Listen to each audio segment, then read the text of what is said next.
Hello and welcome back. We are currently seeing Prince Harry and Meghan Markle enter into this new chapter of their lives, as they're calling it, and it has been a little bit haphazard, to say the least.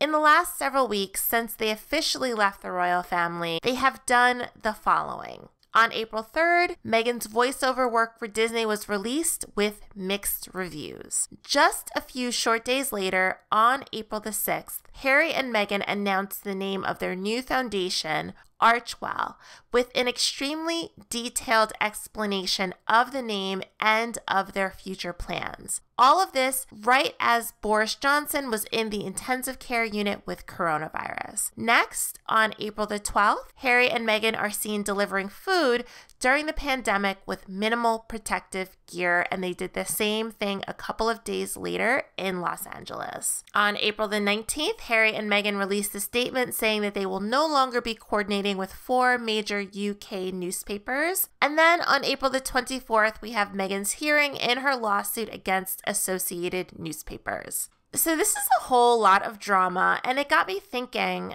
that this couldn't be the life that Harry envisioned for himself. This was a man who was intent on living in Africa, off of the grid, working in conservationism, and here he is in Los Angeles playing the paparazzi and the public relations game with his wife. The question I'm exploring today is, was Meghan Markle the right type of woman for Prince Harry to marry? I think that Harry and Meghan do have love for each other in some way, but as my mother used to say, the person you want is not always the person you need. And so let's talk about why. Prince Harry and his brother, Prince William, both went through the traumatic loss of their mother, Diana. They also dealt with their parents' divorce even before that. It seems as though they both responded to it differently, probably because they both had different levels of exposure to it. We know that young Prince William acted as a bit of a confidant for his mother, and in that way, he probably had to mature a lot faster than Harry. Harry, being the younger child, was in many ways protected from having to grow up as quickly as his brother did.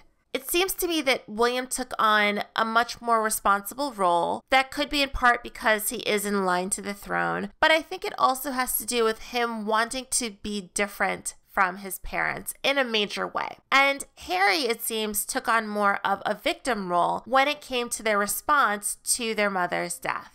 And when we look at the two women that William and Harry chose, it does seem like William chose a woman who made his life more stable, and Harry chose a woman who made his life more unstable. Kate comes from a very normal upbringing, where she felt love from both of her parents and her extended family. This is something that she discussed recently in the podcast interview that she did. Her family is close-knit, and her family is private, and it's obvious that William gravitates towards that. William has spent his holidays with Kate's family many times. His children have a great relationship with Kate's parents and that side of the family, and it seems to provide them with a real sense of normalcy in the midst of this royal life that they're living. And Kate herself has always been very private. She never gave any interviews while she was dating William. She has always been largely focused on her family and on her work. And we really don't know much about their private life. We don't know much about their friends. We don't know much about what they do outside of their duties. And then we have Harry. Harry, as many have said, is a bit more impulsive, he's a bit more emotional, and he's a bit less grounded than William to begin with. So if William needed to have some type of grounding presence in his life, then Harry needed that even more so. Harry needed someone who really wasn't craving the limelight, someone who was really focused on being with him for him. Now, I'm not saying that Harry and Meghan have nothing in common. I'm saying that they have the wrong things in common. Harry and Meghan are both children of divorce, and it seems that that has shaped them both in very similar ways. Meghan's childhood seems to be broken up in a few ways, from not having a close relationship with her mother, living with her father, and of course she tells the story of how she felt confused as a biracial child, even though she also says that most of her friends thought that she was Italian. And even as a grown woman with a child of her own, we see her caring more about her court case than about mending her relationship with her own father. she has a history of leaving people in the dust as she tries to climb the social ladder. So it's obvious she has a history of instability when it comes to her own life and relationships. That is normal for her. So then Meghan and Harry get together. Harry has his own instability in terms of his parents' divorce, his mother's death, and his own personality. Instead of making Harry's life more stable and more grounded, Meghan's presence actually has completely upended his life. Harry is now angrier and more unhappy than ever. And why?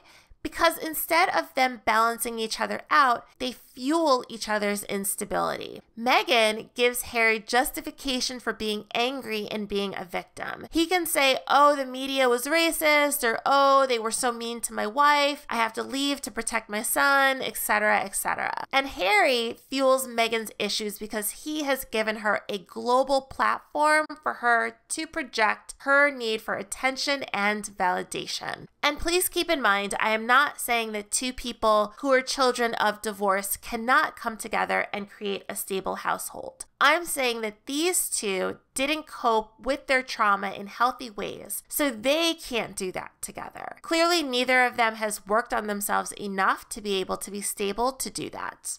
It seems as though together, with their combined forces, they have developed this very self-righteous attitude as a couple. They have developed a victim attitude as a couple, and we are now seeing that being played out on the world stage in the middle of a pandemic, no less. So let's talk about what kind of woman would have been right for Harry. So Harry had two long-term girlfriends before Meghan, Chelsea Davy and Cressida Bonas. What I find interesting about these two relationships is that both of them did not want to deal with the trappings of royal life. According to The Sun, Cressida was spooked out of the 2-year relationship after seeing coverage of Prince William and Kate Middleton's first royal tour with their oldest son, Prince George. Will and Kate's 2014 tour of New Zealand and Australia was a wake-up call for the actress, according to royal biographer Katie Nicholl. She wrote, Cressida has been completely spooked while watching TV coverage of William, Kate, and George touring New Zealand and Australia that spring. There was no way she wanted that sort of attention, and she told Harry so. Harry, by all reports, was head over heels for Cressida and tried to convince her to stay with him, but her mind was made up.